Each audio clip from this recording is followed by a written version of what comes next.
Today we are going to solve a few most important MCQs on Law of Torts. So those who are preparing for All India Bar examination this year, this video lecture will be very helpful for you all. Hey everyone, my name is Sangeeta. Welcome back to this channel, Be Legally Aware. So without any further delay, let's start today's session. So the first question is our dash are words which appear innocent but have a latent defamatory meaning. That means dash are words which appear innocent but have a latent defamatory meaning. Latent means hidden.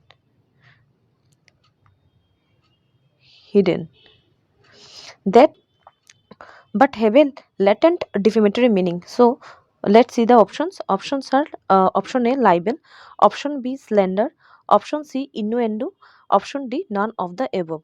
Okay, so in this case the correct option would be option C, that means innuendo. That means innuendo are the words, that means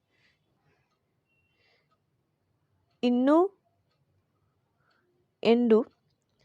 innuendo the words which appear innocent but have a latent, that is hidden, defamatory meaning. So in this case the correct option would be option C. Okay, so now into next question.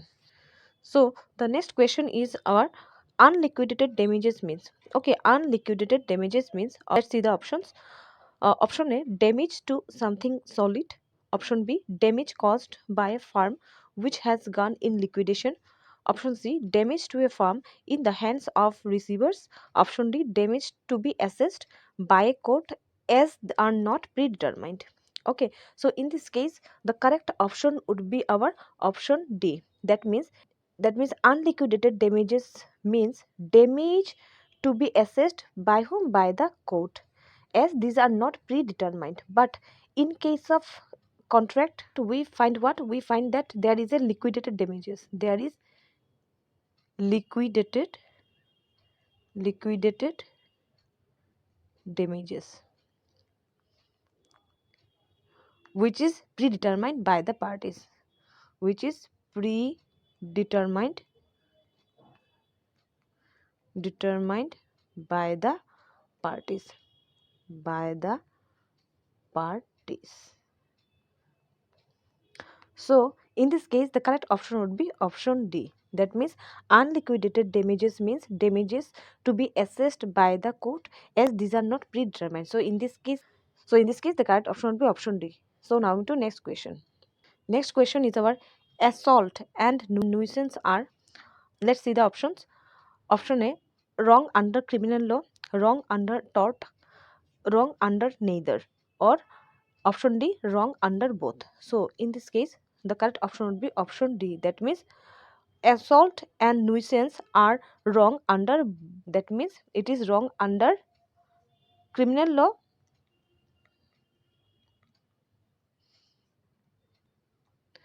as well as under law of torts. Law of torts. So assault and nuisance are both wrong under the both criminal and the law of torts. So in this case the correct option would be option D. Okay, so now into next question. Next question is our what is the legal meaning of the word battery? See the options. Option A cells as used in torch, tape recorder, etc. Option B battering a person to death. Option C actual or intended striking of another person. Option D assault resulting in at least 6 months hospitalization.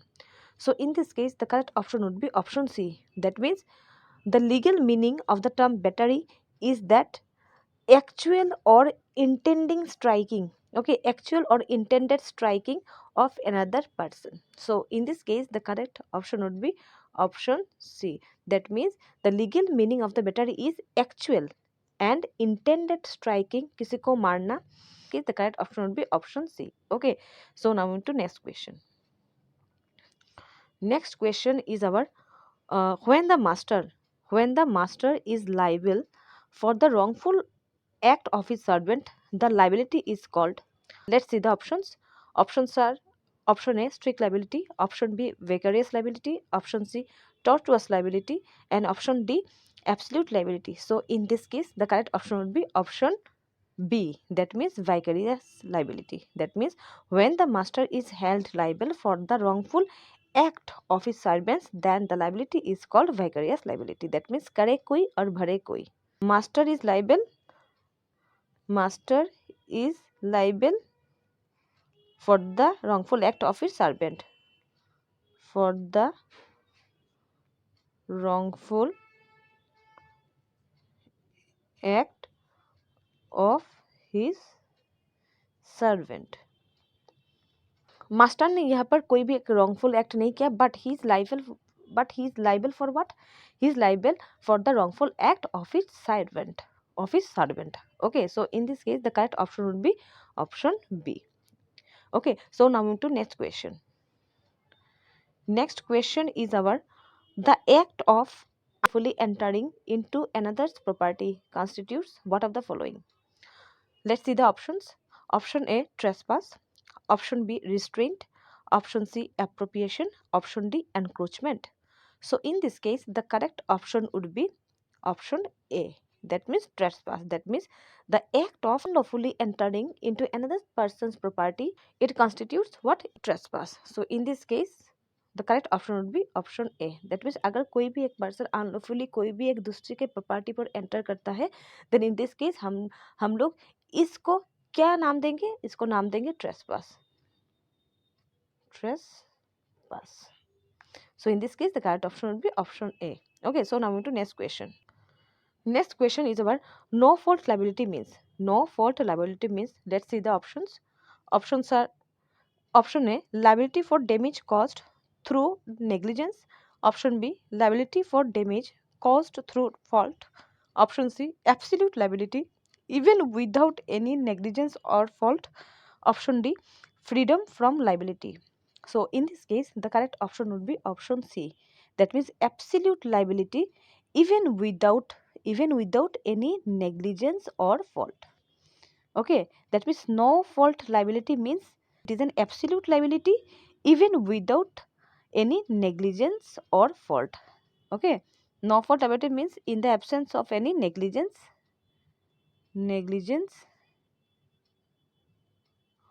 or we can say fault. That's why it's called no fault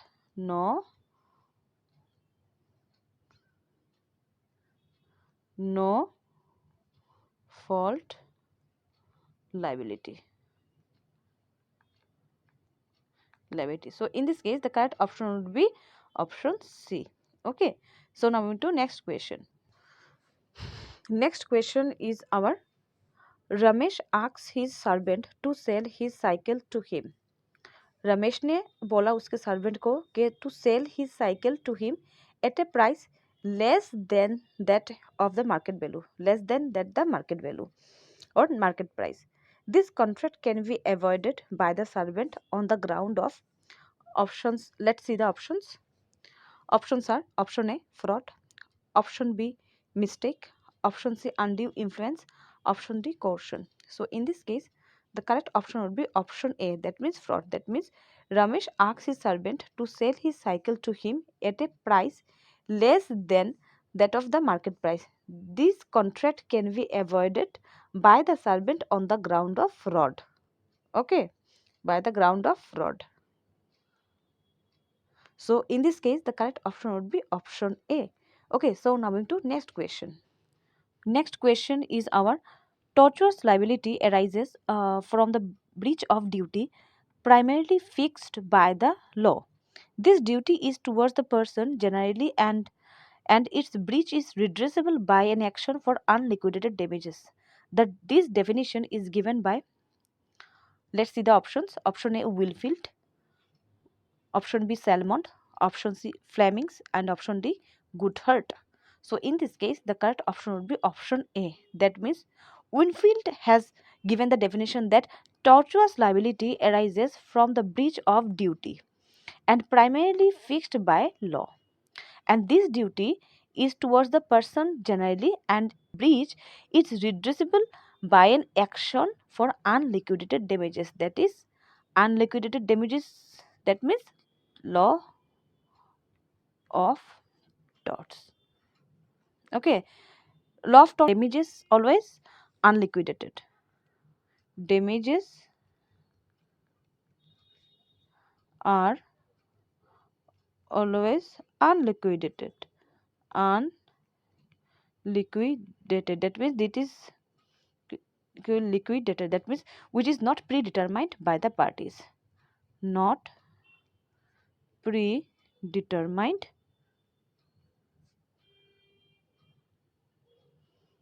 by the parties. Okay, but in case of contract there is a liquidated damages, but in case of contract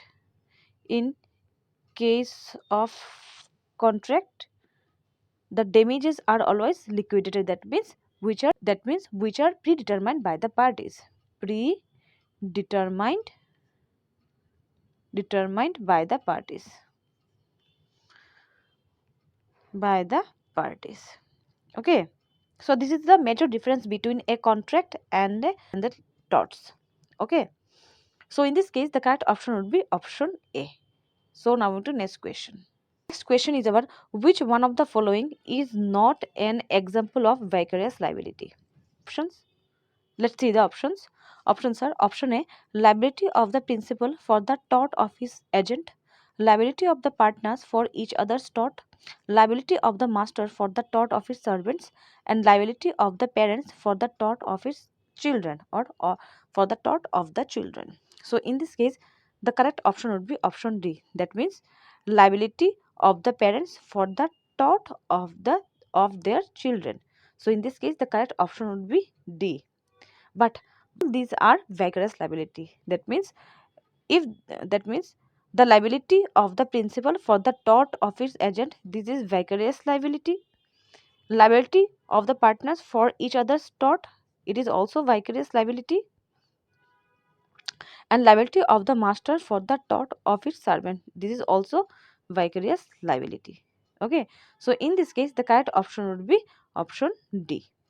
Okay, so now into next question. Next question is our in an action for the tort of negligence. Okay, for the tort of negligence, what is not required to be proved by the plaintiff is that, see the options. Option A, there is a damage. Yes, is damage, duty situation arises. Option C, breach of the duty owed to someone, breach of duty owed to the plaintiff. So in this case the correct option would be option C. That means breach of duty owed to someone. That means in an action for the tort of negligence, what is not required to be proved by the plaintiff? That means that the breach of the duty owed to someone. So in this case the correct option would be option C. Okay, so now to next question. Next question is our torts are grounded in the concept of let's see the options. Option A, law. Option B, court. Option C, rights. Option D, sincerity. So in this case the correct option would be option C. That means rights. That means torts are grounded in the concepts of rights. So in this case the correct option would be option C. Okay, so now moving to next question. So the next question is which of the following is not an element of an intentional tort? Let's see the options. Option A, an intentional tort occurred. Option B, an injury resulted from the tort. Option C, the tort did not cause the injury. Option D, the injury caused damages to the person. So in this case the correct option would be option C. That means the tort did not cause the injury. That means which of the following is not the element of an intentional tort? That means the tort did not cause the injury is the element which is not important of an intentional tort. So in this case the correct option would be option C. Okay, so now moving to next question. So the next question is our what main element? Okay, main element differentiate the crime of battery from the tort of battery. Very important question. Battery, the person is not hurt. Option C, the unwanted touch, we have a right to be free from bodily harm. Option D, there is no tort of battery, all batteries are crimes. So in this case the correct option would be option C. That means the unwanted touch, we have a right to be free from bodily harm. So in this case, the correct option would be option C. Okay, so now into next question, and this is the last question. So the last question is about which of the following is an example of trespass. Very important questions. Options. Let's see the options. Very important question. See the options. Option A: Ram walks in front of Raj's house, staying on the sidewalk. Option B: Joy hunts on Ram's land without Ram's permission. While there, Joy shoots one Ram's cow, mistaking the cow for a deer. Ram sells his cow to make a living. Option C: Josh borrows Luke's car after Josh asks Luke to run to the store to pick up some milk. Option D: Lisa walks into Peter's house, who has invited her over for lunch. So in this case, the correct option would be option B. That means Joy hunts on Ram's land without Ram's permission. While there, Joy shoots one Ram's cow, and mistaking the cow for a deer, sells his cow to make a living. So in this case, the correct option would be option B. Okay. So this is for all today. If you like this lecture, please like this video and please don't forget to subscribe this channel. Till then, take care. Bye bye. See you in the next video.